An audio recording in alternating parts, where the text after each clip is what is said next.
Hi there, welcome back. Community leaders in Ferguson and beyond facing criticism for their response to the ongoing crisis there. And one Texas pastor who chose to remain silent is now speaking out on the growing unrest and the mounting pressure to join the conversation. Voddie Bauchum, he is a pastor of preaching at Grace Family Baptist Church and author of Family Shepherds. Pastor Bauchum, thank you so much for joining us. We appreciate your time. You're very welcome. Thank you for having me. First of all, tell us about the pushback that you received when you did not respond initially, and why are you responding now?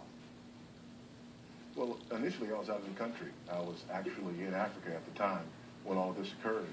So when I got emails and tweets, people saying that I needed to respond to Ferguson, I didn't know if it was a person or a place or what.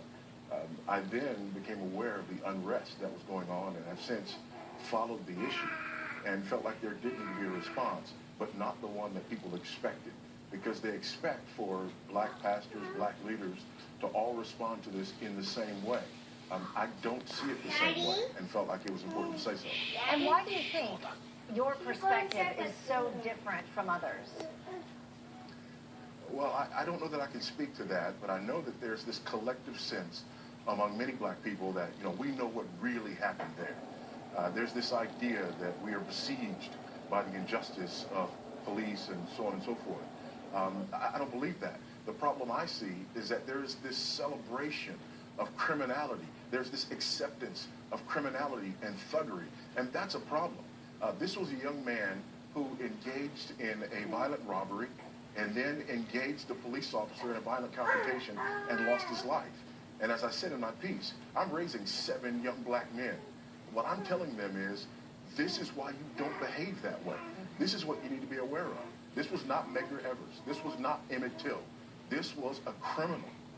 Yeah, and out of your piece, I found this statement very telling. You said, if a few black men being killed by cops requires a national dialogue, what in the world does the overwhelming number of black-on-black murders require? Yeah, look at what's happening in Chicago. It's unspeakable. And the numbers are outrageous. People will say, well, of course, most white people are murdered by white people as well.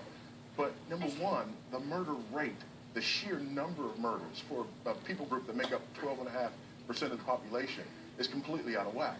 Yeah. And number two, the idea of the randomness and violence of it all. Something has to be said. The police are not the ones that we have to fear. Well, it's other black people. And let's end this on a hopeful note. I don't know if you've seen this picture. It's 12-year-old Devontae Hart. We know that these outbursts spread throughout the country. This is a picture from Oregon here at this particular demonstration. This little boy, 12 years old, holding up a sign saying, "Free hugs."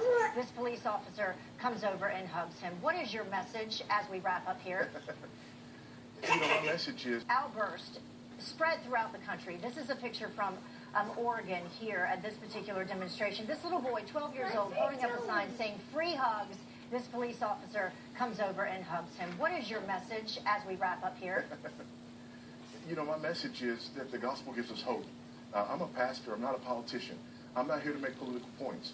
I'm here to point people to the cross and say that there's a way for us to be united.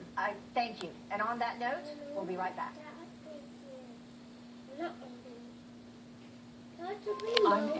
Don't you dare talk about Jesus.